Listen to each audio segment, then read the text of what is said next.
The following podcast is a deep, shallow dive production. Okay, let's go.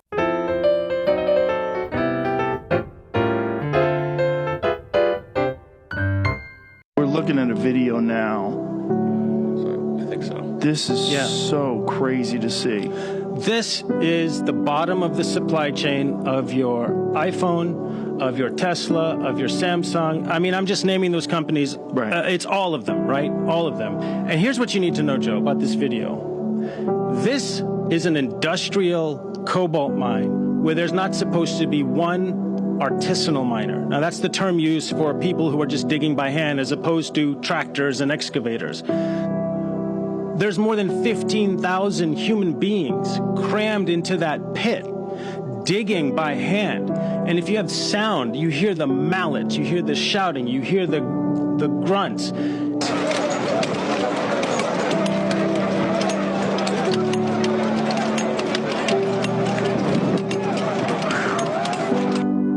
Thousands of individuals clanking away for $1 or $2 a day, okay? They don't have safety equipment, all that stuff. That cobalt's toxic to breathe. They're breathing it in all day. No masks. No masks, no filtration no systems. gloves, half those guys are in flip-flops. Hey everybody, happy Wednesday.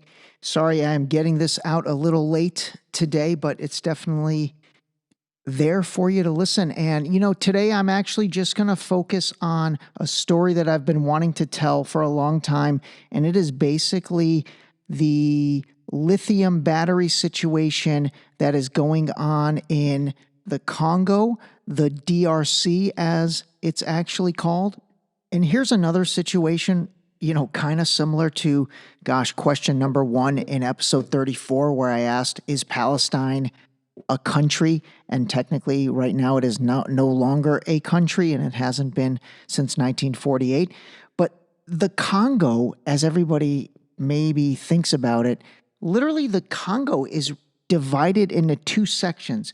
The first part is called the DRC, I'm sorry, not the Dominican. I said Dominican earlier. The Democratic Republic of the Congo. So the DRC, and then the other part is the Republic of Congo. God, why do they make this stuff so confusing?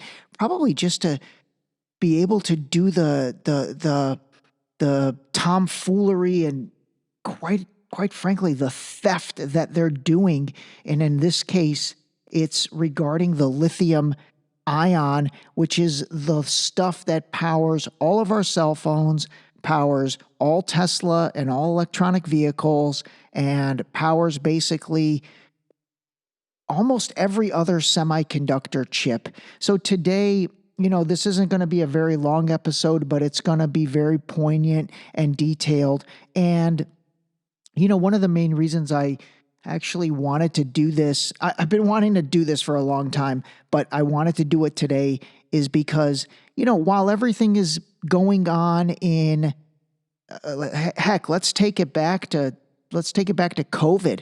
While everything's started in 2020, all that was going on. And then we went through, you know, cycle after cycle of stuff, Ukraine-Russia war while that was going on. And then definitely, obviously, over the past month as the Palestine-Israel situation is happening, you know, this situation in the DRC, the Democratic Republic of the Congo, where human beings are being just absolutely exploited like beyond anything you could probably comprehend. Yeah, it just happens. It just keeps going. And, you know, we need our cell phones, which I'm not gonna lie, I love using a cell phone.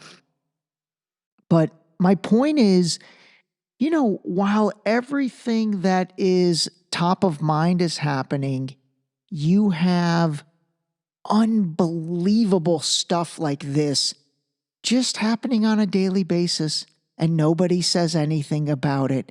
And the beneficiaries, you know, you can take that all the way up to Elon Musk, whom, again, I have a lot of respect for Elon Musk. I do think what he is doing and done with his, with his wealth and with his status, has done a lot of good, for democracy. I really do think that. And it's nice to have somebody in a position of power, whether you agree with them or don't agree with them, he's fighting for your right to agree with them or not agree with them. But even him, he doesn't really talk about this. The only real coverage this has gotten is on Joe Rogan. Joe Rogan did an episode, and actually pretty much all the clips I'm going to play for you are from his interview with Siddharth Kaura, who was a journalist that basically, wrote a book called Cobalt Red.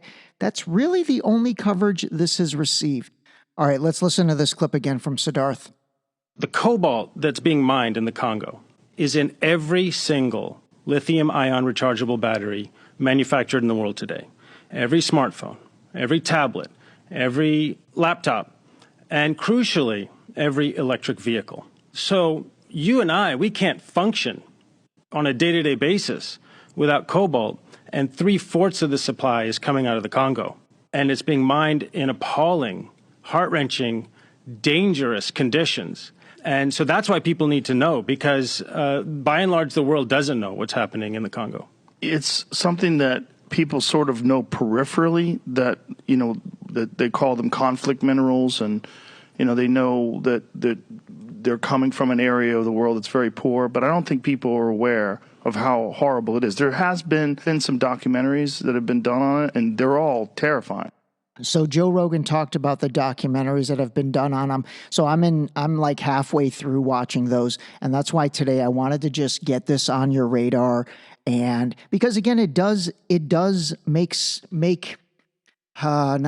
make sense, because it definitely does not make sense. But, I want you to understand bad shit happens in this world. Okay. Bad things happen. And that applies to what's going on in Israel and Palestine right now. That applies to what's going on in Ukraine, Russia. That applies to what went on in 2020 with COVID. That applies to what took place, 9/11 with the bombing of the towers. That applies to what took place for the next 20 years in the forever war with Afghanistan and Iraq. That applies to overthrowing, Libya strongman Muammar Gaddafi, because he was creating something to weaken the petrodollar and something to challenge that. That applies to the Shah of Iran being displaced in 1979, because in 1973, he said, hey, I'm not renewing the 25-year oil deal that was 86% to Great Britain and the United States and 14% to Iran. You know what? Appreciate that. I think we're all good there. You guys got 86% for 25 years. Yes, I do appreciate all the help with getting our oil fields up and running. And obviously it's created a lot of income for the country. But you know what? Moving forward in 1980, when it's time to renew that deal, we're not renewing at 86-14. That's not happening anymore. Again, I just rattled all those off the top of my brain, by the way.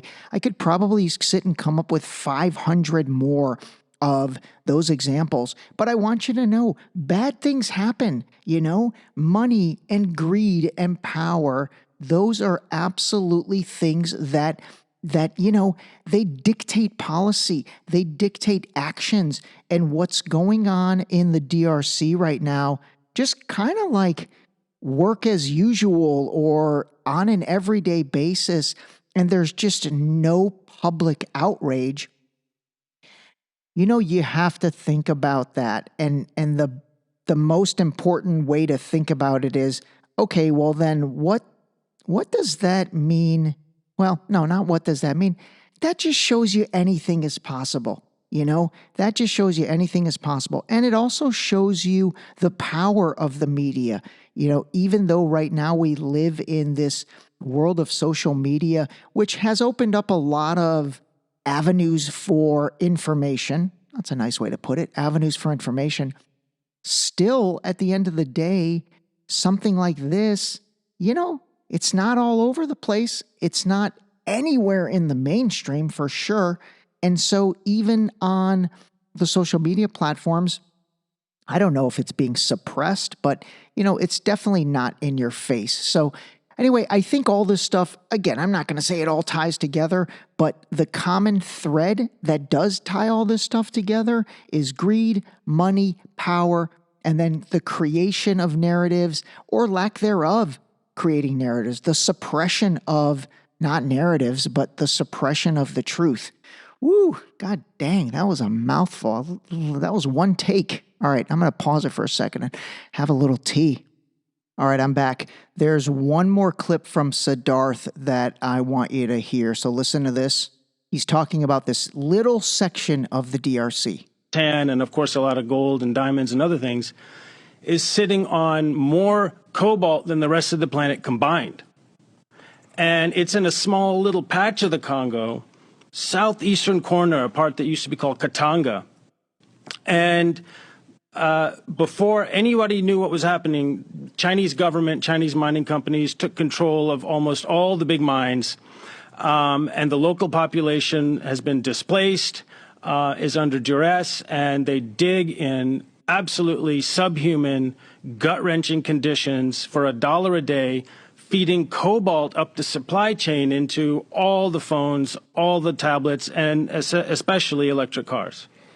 Like I said, I need to watch the rest of these documentaries and then put together, really probably an hour-long episode on this. But I wanted to get this on your radar. This is important to understand that this is going on. I mean, if you want to do your own research on this, just Google DRC Congo lithium battery or any combination of lithium battery, Democratic Republic of Congo, any combination of lithium and Congo, and you'll get a ton of things. Let me read you a couple of the titles of these articles. And again, this is amazing that the titles are so shocking, but this is probably on nobody's radar, Here's another, I know you guys last weekend at all of your parties, I'm sure you asked everybody if they understood the petrodollar.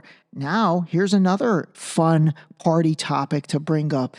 This weekend when you're at a party, say, hey, do you know what's going on in the Congo with the lithium batteries?